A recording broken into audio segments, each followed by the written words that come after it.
এ যেন এক রূপকথার গল্পের শহর। উপরে তাকালেই দেখা যাবে রঙিন প্রজাপতির সমারোহ। চারিদিকে রয়েছে রঙিন ফুল ও ঐতিহ্যবাহী সব পশু পাখির মেলা। এমন চমকপ্রদ চিত্রের দেখা মিলল চীনের বৃহত্তম শহর সাংহাইয়ের ইউয়ান গার্ডেনে। চীনা নববর্ষ উপলক্ষে এমন ভিন্ন ও নতুন রূপে সাজানো হয় শহরটিকে। প্রাচীন যুগের শহরের মতো সাজানো হয়েছে ইউয়ান গার্ডেন। চীনের অন্যতম ব্যস্ত এ শহরের আলোকসজ্জার প্রদর্শনী চলবে ফেব্রুয়ারি 12 তারিখ পর্যন্ত। আমি প্রথমবার ইওয়ান গার্ডেনে এসেছি। আমি চিন্তাও করিনি যে পরিবেশ এতটা স্বতঃস্ফূর্ত হবে, আলোকসজ্জা এতটা সুন্দর হবে। এখানকার পরিবেশ চমৎকার। এখানে অনেক মানুষ হওয়া সত্ত্বেও হাঁটতে খুব একটা সমস্যা হচ্ছে না। আমার কাছে মনে হচ্ছে আমি প্রাচীন চীনে চলে এসেছি, কারণ সাংহাই শহর আর আগের মতো নেই, ব্যস্ত শহরে পরিণত হয়েছে। এখন সব শহর একই রকম মনে হয়। এখানে বসন্ত উৎসবের আমেজ পাওয়া যাচ্ছে।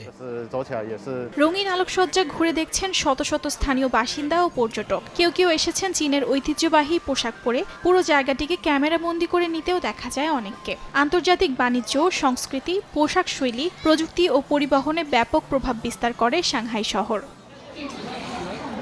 চলতি সপ্তাহের 29 তারিখ উদযাপন শুরু হবে চান্দ্রবর্ষ বা বসন্ত উৎসবের। নববর্ষকে কেন্দ্র করে চলছে শেষ মুহূর্তের প্রস্তুতি। রাশিফলের ক্যালেন্ডার অনুযায়ী নতুন বছর সাপের বছর হিসেবে পালন করা হবে। চীন ছাড়া বিশ্বের বেশ কয়েকটি দেশে চান্দ্রবর্ষ জমকালো আয়োজনের মধ্য দিয়ে পালন করা হয়।